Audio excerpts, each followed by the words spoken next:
Hello hi.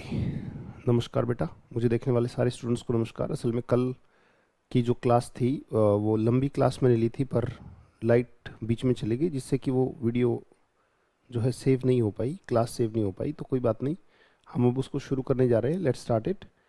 सो अपना pronoun हम ख़त्म कर लेंगे आज।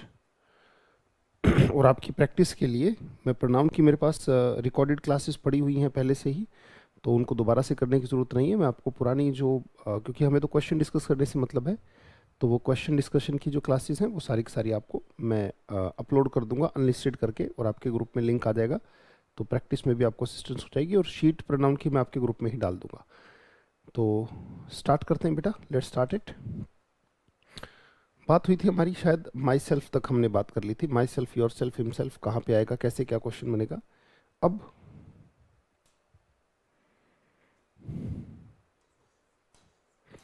PP2 हमने कर लिया। अब बात आती है DP2 की बेटा। PP2 में पहला था पर्सनल प्रोनाउन, जो कि था पहली दो line I, me, he, him, she, her. एक है possessive pronoun mine, yours, ours. DP2 में डिस्ट्रीब्यूटिव प्रोनाउन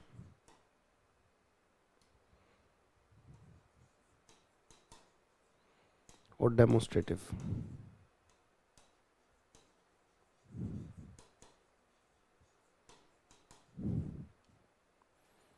डिस्ट्रीब्यूटिव प्रोनाउन और डेमोस्ट्रेटिव प्रोनाउन।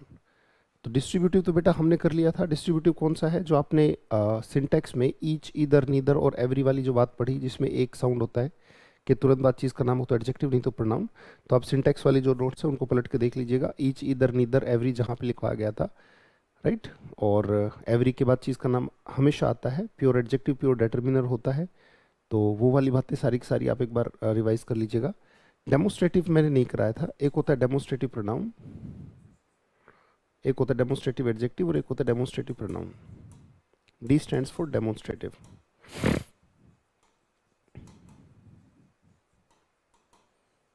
डेमोस्ट्रेटिव एडजेक्टिव और demonstrative pronoun. Demonstrative adjective this, that, these और those। Demonstrative pronoun this, that, these और those। ये होते हैं बेटा डेमोस्ट्रेटिव, राइट। कैसे पता लगेगा, तुरंत बाद चीज का नाम हो तो एडजेक्टिव, जैसे मैंने कहा this boy, that girl, right. These cars, तुरंत बाद चीज का नाम है तो एडजेक्टिव। दोज बाइक्स, अगर तुरंत बाद चीज का नाम है, ये देखो सारी चीज का नाम है। और अगर मैंने कहा दिस इज एक वर्ब होती है, that of, these of, those are. मतलब अभी अगर देखिए जो मैंने लगाया है, ये एक प्रेपोजिशन है, ये एक वर्ब है, यानी कि अगर चीज का नाम ना हो तो प्रोनाउन। ये क्या है, ये डेमोस्ट्रेटिव प्रोनाउन है बेटा। डी स्टैंड्स फॉर डेमोस्ट्रेटिव, और प्रोनाउन प्रोनाउन है ही। तो क्वेश्चन कैसे आएगा बेटा, कंपैरिजन हमेशा सेम चीज़ों का होता है बेटा। जैसे मान लीजिए मैं अगर एक वाक्य लिखूं, भाई ये जो कमरा है, दिस रूम इज, अब यहाँ पे इज किसके लिए आया, रूम के लिए। अगर आगे रूम है तो कंपैरिजन के केस में पीछे भी रूम होना चाहिए। This room is bigger than that room. This room is bigger than that room, ये कमरा उस कमरे से बड़ा है। This room is bigger than that room. और चाहो तो इस रूम की रिपीटेशन को आप जानते हो कि वन से रोका जा सकता है। This room is bigger than that one, ये कमरा उस वाले कमरे से ज़्यादा बड़ा है। This room is bigger than that one या दैट रूम। तो यहाँ पे जो इज आया बेटा, यानी कि यहाँ पे जो बात हो रही है रूम की, रूम और रूम की कंपैरिजन हमेशा सेम चीज़ों का होता है। तो रूम का कंपैरिजन किससे हो रहा है, रूम से। पास वाली चीज़ दिस, दूर वाली चीज़ दैट होती है। पर अगर वाक्य में ये कह दूँ, the board of this room is bigger than the board of this room is, इस कमरे का बोर्ड। अब देखो बेटा, इस कमरे, इसमें जो बात हो रही है, क्या वो रूम की हो रही है या बोर्ड की। आप सारे के सारे कहेंगे सर ये तो बोर्ड की बात हो रही है, right. So the board of this room is bigger than. अब अगर मैं कहता हूं बिगर देन दैट रूम, तो यहाँ पे एक दिक्कत ये हो गई बेटा कि हमने बोर्ड का कंपैरिजन, क्योंकि प्रेपोजिशन के बाद जो भी वो बात नहीं होती, बात किसकी हो रही है, बोर्ड की। यहाँ पे है बोर्ड और यहाँ पे आपने कंपैरिजन किस कर दिया इसका, रूम से, गलत हो गया। यानी कि आप कह रहे हो इस कमरे का बोर्ड उस कमरे से बड़ा है। बेटा बोर्ड कमरे से बड़ा कैसे हो सकता है, बोर्ड तो बोर्ड से ही बड़ा होगा ना। The board of this room is bigger than that room. अगर हम वाकई ये कहें the board of this room is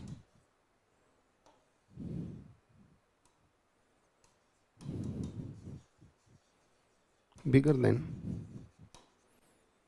the board of this room is bigger than, इस कमरे का जो बोर्ड है, the board of this room is bigger than, is bigger than, अगर मैं कहना चाहूं यहां पे देखो बेटा ऑप्शन दूंगा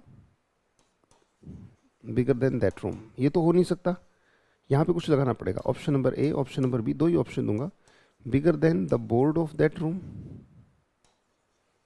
स्पोकन इंग्लिश में तो हम ए ऑप्शन ले सकते हैं क्योंकि लोग बोल देते हैं the board of this room is bigger than the board of that room. Spoken में तो लोग इसको भी ठीक मान लेते हैं जो कि गलत है। स्पोकन में तो यहाँ पे एरर है, वैसे स्पोकन में तो ये भी बोल देते हैं तो भी लोग अपना काम चला लेते हैं। पर बेटा आप जानते हो कि जो चीज़ एक बार आ गई उसको रिपीट नहीं करते। जब आपने एक बार किसी को राम कह दिया तो फिर राम नहीं, फिर आप उसे क्या कहते हैं, ही कहते हैं। अगर आपने सीता बोल दिया तो फिर सीता नहीं, आप उसे शी बोलते हैं। तो the board of this room is bigger than, अब यहाँ पे क्या आ जाएगा, इज बिगर देन। अब जब पास वाली चीज़ को हम दिस कहते हैं, मैं ये तो कह रहा हूँ दिस, ये जो बोर्ड है ये क्या है, दिस ऑफ दिस। भाई ये जो कमरा है, ये जो बोर्ड है, तो ये तो बोला जा रहा है कि this of this is bigger than. अब उस कमरे में जो है वो दैट ऑफ दैट वाली बात है, तो this of this is bigger than that of that. So the board of this room is bigger than that of. और ये जो दैट है बेटा, इस बोर्ड को ही दैट कहा जा रहा है क्योंकि यहाँ पे ये एक तरीके से दिस वाला जो नज़दीक होता है उसे दिस बोलते हैं। तो ये ना भर के ग्रामेरियन कहते हैं कि ये भरना ठीक रहता है, देन दैट ऑफ। और ये दैट कहा किसको जा रहा है, बोर्ड को ही दैट कहा जा रहा है बेटा। Than that of that room, आपको अजीब लगेगा पर वो डेफिनेटली ठीक है बेटा, क्योंकि आगे बन रहा है दिस ऑफ दिस तो पीछे बन गया दैट ऑफ दैट। बहुत ध्यान से देखना, दिस के बाद रूम आ गया तो ये क्या हो गया, एडजेक्टिव। तुरंत बाद चीज का नाम है तो एडजेक्टिव। दैट के बाद रूम आ गया तो ये भी क्या हो गया, एडजेक्टिव। पर यहाँ दैट के बाद ऑफ देखो, तो दैट के बाद ऑफ देखते यहाँ पे क्या है, प्रोनाउन। दैट के बाद ऑफ देखते ही यहाँ पे ये क्या है, pronoun. The board of this room is bigger than that of that room. The board of this room is bigger than that of that. This of this, that of that. जैसे for example मान लीजिए अगर मैं ये कहूँ, मान लीजिए मैंने ऐसे कह दिया वाक्य, माई कार, यहाँ पे बात किसकी हुई, माई कार की। My car is faster than your car. Comparison हमेशा सेम चीज़ों का होता है। My car is faster than your car, मेरी गाड़ी आपकी गाड़ी से फास्ट है, ये वाक्य बिल्कुल सही है, कार का कार से कंपैरिजन हो रहा है। पर अगर मैं ये कहूँ the engine of my car, अब किसकी बात हो रही है बेटा, आपको सर अब कार की बात नहीं हो रही, बात किसकी हो रही है, इंजन की, क्योंकि प्रेपोजिशन के बाद जो भी हो उसकी बात नहीं होती, इंजन की बात हो रही है। अगर मैं पीछे सेम छोड़ दूं, यही वाक्य जोड़ दूं, is faster than your car, तो बेटा गड़बड़ हो जाएगी। अब देखो आपने क्या किया, इंजन का कंपैरिजन कार से कर दिया। The engine of my car is faster than your car, car car का कंपैरिजन हो सकता है बट इंजन का तो इंजन से ही कंपैरिजन होगा। The engine of my car is faster than, the engine of my car is faster than, मेरी गाड़ी का जो इंजन है वो फास्टर है किससे, is faster than. This of mine is faster than, यहाँ पे आ जाएगा क्या, that of, faster than that of your car. The engine of my car is faster than that of your car. मेरी गाड़ी का जो इंजन है वो आपकी गाड़ी के इंजन से, तो दैट ऑफ क्यों लगाया, इंजन क्यों नहीं लगी, इंजन यहाँ पे कह दिया। अब हम उसे दैट भी कह देंगे तो भी, जैसे मैंने कहा कि not this one that one, ये वाला नहीं, तो ये वाला आपको पता है ना पेन की बात हो रही है, तो ऐसे यहाँ पे कार की बात होगी, इंजन की बात होगी, तो वहाँ पे उसे दैट भी लिख दूंगा तो समझदार आदमी उसे इंजन ही मानेगा बेटा। ऐसे ही जैसे दैट ऑफ है, अगर प्लूरल होगा, एक से ज़्यादा होगा, राइट। जैसे मान लीजिए मैंने कहा the wheels of my car are bigger, मेरी गाड़ी के जो पहिए हैं than the wheels of my car are. अब देखो ये आर किसके लिए आया बेटा, कार के लिए या व्हील्स के लिए? आपको कहे सर व्हील्स के लिए, यानी कि ये व्हील्स क्या है, दिस या दीज। अब अगर आगे दीज बन रहा है तो पीछे दोज बनेगा, राइट। अब मैं ये तो कह नहीं सकता the wheels of my car are bigger than your car. मेरी गाड़ी के पहिए आपकी गाड़ी से बड़े हैं बेटा, पहिए गाड़ी से बड़े कैसे हो सकते हैं, राइट। कंपैरिजन हमेशा सेम चीज़ों का होता है। तो यहाँ पे गड़बड़ ये हो गई और एरर यहीं पे है बेटा, एरर यहाँ पे कहेंगे भाई यहाँ पे कुछ लगे तो बात बने। या तो ये कह दिया जाए the wheels of my car are bigger than the wheels of your car, पर द व्हील्स ऑफ कहने से भी तो, व्हील्स ऑफ कहने से भी तो मतलब एरर रह जाती है ग्रामेटिकली। तो कहते भी जो समझदार है, अब यहाँ पे आर आया, आर से भी पहचान सकते हो, और यहाँ पे ये देखो दिस बन रहा है, यहाँ पे दिस था, दिस तो पीछे क्या बना दैट। अब ये दिस प्लस दिस, व्हील एक तो है नहीं चार है, तो एक से ज्यादा को क्या कहते हैं दीज, पीछे जाके क्या हो जाएगा दैट या those, those of your car.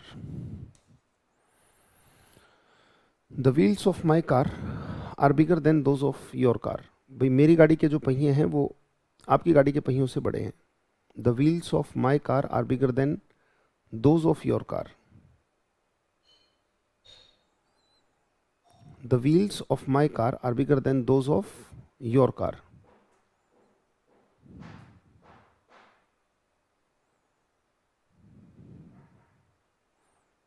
The wheels of my car are bigger than those of your car. हाँ बेटा, जैसे इसमें प्रेपोजिशन भी सेम रखी जाती है बेटा, क्योंकि कंपैरिजन जब सेम चीज़ों का होता है तो प्रेपोजिशन का भी ध्यान रखना है। अगर यहाँ इन है या एट है या ऑन है तो वही प्रेपोजिशन पीछे रिपीट होती है। जैसे फॉर एग्जांपल मान लीजिए मैंने कहा the chapters in this book, in this book, कहते इस चैप्टर के जो, इस बुक के जो चैप्टर्स हैं are more difficult, are more difficult than. अब यहां पे क्या लिखना चाहिए, the chapters of this book are more difficult than that book या देन दोज ऑफ। अब यहां पे ऑप्शन दूंगा, चलो ब्लैंक दैट बुक, यहां पे बुक लिख दिया बेटा that book.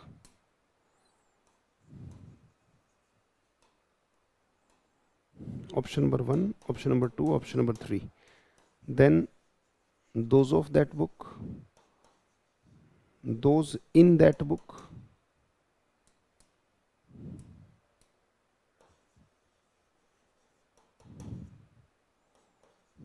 the chapters in that book। तो बेटा आंसर जो होगा वो दोज इन दैट बुक होगा, क्योंकि यहाँ पे देखो कंपैरिजन हमेशा सेम, अब ऑफ था ही नहीं, इन था तो इन की ही बात होगी, दोज ऑफ हो तो भी एरर होगा। तो कंपैरिजन हमेशा सेम चीज़ों का होता है, ये बात याद रखनी है बेटा। ये है आपका डेमोन्स्ट्रेटिव प्रोनाउन।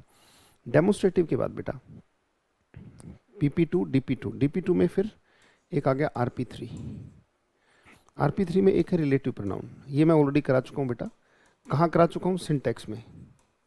जब सिंटैक्स का चैप्टर हुआ, सर कैसे कराया बेटा, जब मैंने हु विच दैट या नासा फॉल्स कराया था, तो जब हु विच दैट और नासा फॉल्स कराया गया तो ये रिलेटिव प्रोनाउन उसमें कवर हो गया। इसमें एक चीज़ बची है हु और हुम का इस्तेमाल, कहाँ पे हु आएगा कहाँ पे हुम आएगा उसको करा देंगे। पहला है रिलेटिव प्रोनाउन, दूसरा है बेटा रिफ्लेक्सिव, ये भी हमारा हो गया my self, your self, himself, reflexive pronoun भी डन। तीसरा RP3 में तीसरा है रेसिप्रोकल।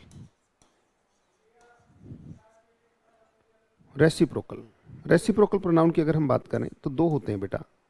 जो रेसिप्रोकल प्रोनाउन है इसकी बात करें तो रेसिप्रोकल प्रोनाउन, चलो यही लिख देते हैं ताकि याद भी रहे। रेसिप्रोकल प्रोनाउन बेटा कोई घबराने वाली बात नहीं है, सिर्फ दो ही होते हैं, एक ईच अदर और एक वन अनदर। और एग्जामिनर आपसे सिर्फ यही पूछता है कि कहाँ ईच अदर आएगा कहाँ वन अनदर आएगा। बेटा दो के लिए ईच अदर आता है और दो प्लस के लिए वन अनदर आता है।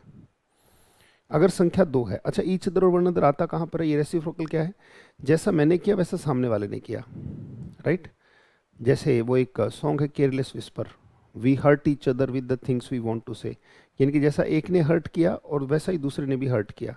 We hurt each other with the things we want to say, इसका मतलब एक दूसरे को, राइट। जैसे मैंने गुड मॉर्निंग बोला तो उधर से भी गुड मॉर्निंग बोल दिया गया। मैंने कहा गुड मॉर्निंग एवरीबॉडी, आपने भी बोला गुड मॉर्निंग सर, तो हमने एक दूसरे को, अब क्लास में 300 बच्चे बैठे हैं और एक मैं हो गया, 301 लोग एक दूसरे को ग्रीट कर रहे हैं। तो जैसा मैंने गुड मॉर्निंग बोला, जैसा मैंने किया वैसा ही आपने किया। जैसे वी लव ईच अदर, इसका मतलब मैं भी करता हूँ तो वैसा ही वो भी प्यार करता है, राइट? या वैसे ही मान लो my daughter and I love each other, तो मेरी बिटिया और मैं, मतलब जैसा मैं करता हूँ वैसा वो भी करती है। जैसे वी ग्रीटेड, अब बताओ 300 बच्चे बैठे हैं, मैंने कहा गुड मॉर्निंग, आपने कहा गुड मॉर्निंग सर, तो ईच अदर या वन अनदर? तो 301 मुझे मिला के, तो क्लास में 301 लोग हैं, तो वी ग्रीटेड या वी विश्ड ईच अदर नहीं आ सकता, क्या आएगा? One another. क्वेश्चन कैसे आएगा? साफ भाई देखो ऐसा है, ये दो हाथ हैं, अगर एक ये हाथ पुश कर रहा है, ये हाथ इस हाथ को पुश कर रहा है, जैसा ये पुश कर रहा है वैसे ये भी कर रहा है, यानी कि दोनों एक जैसा काम कर रहे हैं, तो this is called the hands are pushing each other. पर फिंगर्स देखो, फिंगर्स तो 2 से ज़्यादा हैं, 4 हैं, और ये चारों फिंगर एक दूसरे को, 8 हो गई, चारों एक दूसरे को, ये 4 ये 4 एक दूसरे को पुश कर रही हैं, तो fingers are pushing each other या वन अनदर? यहाँ वन अनदर आ जाएगा। नेक्स्ट मतलब एग्जाम्पल लेते हैं एक, ऐसे क्वेश्चन आएगा, द टू ब्रदर्स लव, अब वो पूछेगा कहाँ ईच अदर, कहाँ वन अनदर, और यहीं पे क्वेश्चन आ जाए द फाइव ब्रदर्स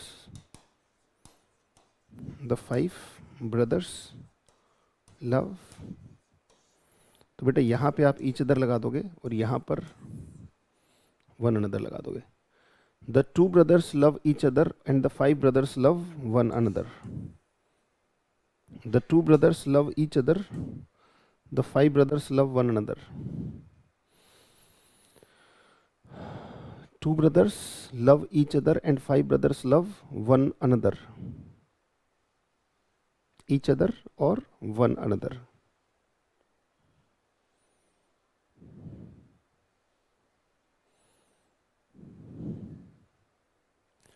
इसके बाद बेटा, इसके बाद रेसिप्रोकल के बाद अगला आता है जिससे एग्जाम में क्वेश्चन नहीं आता। मैंने कहा ऊपर वाले 7 से आता है, नीचे वाले 3 से नहीं आता, 10 होते हैं।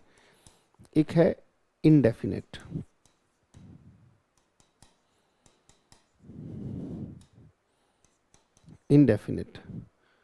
और एक है इंटेरोगेटिव। एग्जाम में क्वेश्चन बनता ही नहीं तो बनाएंगे हम भी नहीं, पर बता देता हूँ होता क्या है, छोड़ेंगे कुछ भी नहीं। इंडेफिनेट और इंटेरोगेटिव। इंडेफिनेट एडजेक्टिव और इंडेफिनेट प्रोनाउन कौन सा होता है बेटा? देखो, इंडेफिनेट एडजेक्टिव भी होता है, पहले मैं इंडेफिनेट की बात कर रहा हूँ, और इंडेफिनेट प्रोनाउन भी होता है। इंडेफिनेट जैसे मैंने कहा बेटा सम बॉयज, जैसे सम है, मैनी है, लिटल है, और एक मैंने कहा सम ऑफ द बॉयज। हमें कैसे पता लगेगा कभी एडजेक्टिव कभी प्रोनाउन? बेटा तुरंत बाद चीज़ का नाम है तो एडजेक्टिव, ये तो हम पक चुका है। अगर सेम चीज़ एडजेक्टिव और प्रोनाउन है, अगर तुरंत बाद चीज़ का नाम ले रही है तो एडजेक्टिव है, नहीं तो प्रोनाउन है। अब ये इंडेफिनेट कैसे हुआ बेटा? एक बात बताओ, सम का मतलब होता है थोड़े से। मान लीजिए कि कांग्रेस ने सोचा था कि 1 लाख लोग आएंगे। अब 1 लाख लोगों की सोचकर मतलब अरेंजमेंट की गई और लोग आए 10,000, रैली में 10,000 लोग आए। किसी पार्टी ने सोचा, मान लो कांग्रेस की बात करें या बीजेपी की, तो 1 लाख की सोची थी और 10,000 लोग आए। तो 10,000 लोगों को देखकर वो कहेंगे यार कुछ लोग आए, राइट, थोड़े लोग आए। तो जब वो कहते थोड़े, 10,000 उनके लिए थोड़े हैं, पर अगर किसी ने सोचा था कि आदमी आएंगे 500 और आदमी आ गए 1000, एक बात बताओ, जब 500 के 1000 हुए तो उनके लिए वो क्या हो गया?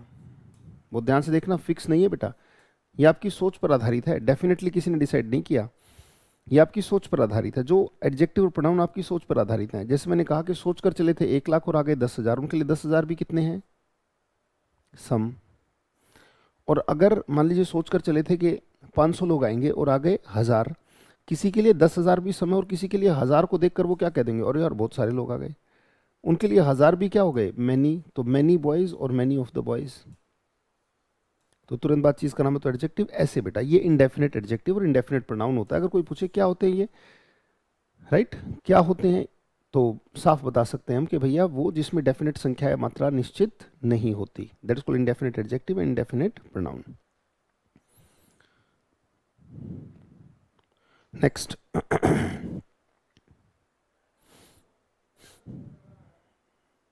नेक्स्ट बेटा, इसके बाद आता है इंटेरोगेटिव। इंटेरोगेटिव एडजेक्टिव और इंटेरोगेटिव प्रोनाउन दोनों होते हैं। इंटेरोगेटिव एडजेक्टिव और प्रोनाउन दो ही होते हैं, एक होता है विच और एक होता है व्हाट।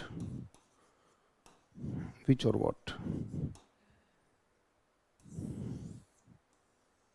कैसे पता लगेगा कब ये एडजेक्टिव कब ये प्रोनाउन?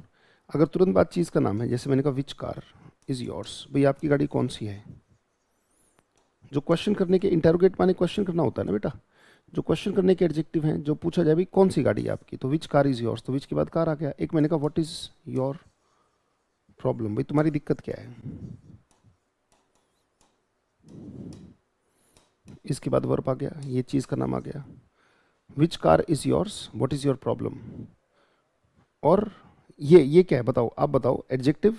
ओ ये तो एडजेक्टिव प्रोनाउन मिक्स हो गया, इसको हटाते हैं थोड़ा सा, ये यहाँ पे। अच्छा ये इज आ गया, ये तो प्रोनाउन बन गया बेटा, तो इसको प्रोनाउन वाले में लिखेंगे। देखो, व्हाट प्रॉब्लम डिस्टर्ब्स यू,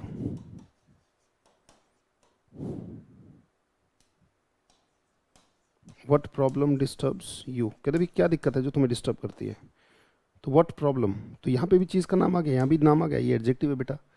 एक मैंने कहा विच इज़ योर कार, अब देखो प्रोनाउन पहचानने का तरीका, इस तो एक वर्ब है ना बेटा, अब चीज़ का नाम है ही नहीं इसके बाद, जब तुरंत बाद चीज़ का नाम है तो एडजेक्टिव, अब ये प्रोनाउन हो गया। कहते भी तेरी दिक्कत क्या है, वो वाला जो वहाँ लिखा था वो यहाँ लिख लेते हैं, व्हाट इज़ योर प्रॉब्लम,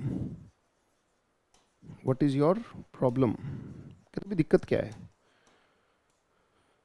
यहाँ पे इज आ गया, व्हाट इज़ योर प्रॉब्लम, तो तुरंत बाद चीज़ का नाम है तो एडजेक्टिव, नहीं तो प्रोनाउन बेटा। नेक्स्ट, इसके बाद लास्ट है emphatic pronoun, EP, emphatic pronoun, और पी का मतलब प्रोनाउन है ही। ये कौन सा होता है बेटा, वो जो रिफ्लेक्सिव होता है ना, जैसे ये सेम होता है, my self, your self, her self, him self etcetera, मतलब वही सारे, my self, your self, him self, them self, same वही सारे के सारे। आपको सर ये तो रिफ्लेक्सिव होते हैं, हमें कैसे पता लगे, एग्जाम में क्वेश्चन नहीं आएगा, हमें कैसे पता लगे सर, हमें कैसे पता लगे कि कब ये एम्फेटिक और कब ये रिफ्लेक्सिव होगा। बेटा इसका जो बेस है, किसी भी वाक्य का बेस क्या होता है, वर्ब। अगर वर्ब के बाद हो, अगर वर्ब के बाद हो तो वो होगा आरपी यानी कि रिफ्लेक्सिव, और अगर वर्ब से पहले हो यानी कि काम से पहले आया हुआ हो तो वो, अगर वर्ब से पहले लिख लीजिएगा बेटा, तो फिर वो क्या बन जाता है, रिफ्लेक्सिव। यानी कि एम्फेटिक का मतलब जो जोर देने के लिए कहा जाता है, एम्फेटिक। अगर वर्ब से पहले हो तो एम्फेटिक। जैसे I wash my clothes myself, ये रहा काम, I wash my clothes myself, तो काम के बाद है तो इसका मतलब ये रिफ्लेक्सिव है। अच्छा अगर मैं कहूँ I myself wash my clothes, I myself wash, मैं खुद ही अपने कपड़े धोता हूँ, प्रेशराइज करके जब बोला जाता है। एक तो है सिंपल बोले व्यक्ति मैं अपने कपड़े खुद धोता हूँ, एक तो भाई साहब खुद ही कपड़े धोता हूँ अपने, तो प्रेशराइज करके जब बोलेगा। अब देखो वर्ब से पहले दिखाई दे रहा है, अब वर्ब से पहले दिखाई दे रहा है तो ये एम्फेटिक प्रोनाउन है बेटा, ये रिफ्लेक्सिव प्रोनाउन है बेटा। I myself wash my clothes,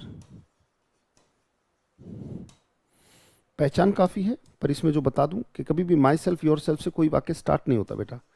अगर कोई ये कहे कि myself went to Delhi,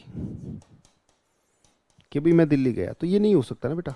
my self went to Delhi, Chhaya Delhi कैसे चली जाएगी, ये तो रिफ्लेक्सिव है, रिफ्लेक्शन है, तो जाएगा तो कौन जाएगा, आई वेंट टू दिल्ली।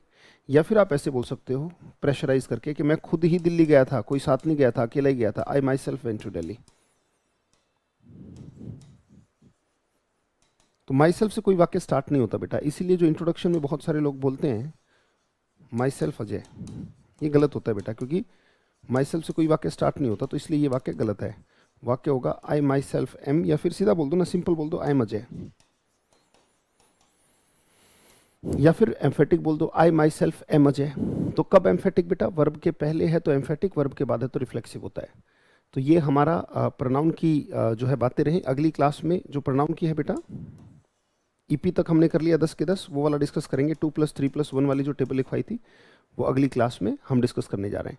सो बहुत बहुत धन्यवाद, थैंक यू, थैंक्स लॉट, मिलते हैं आपसे अगली क्लास में, सी यू, थैंक यू।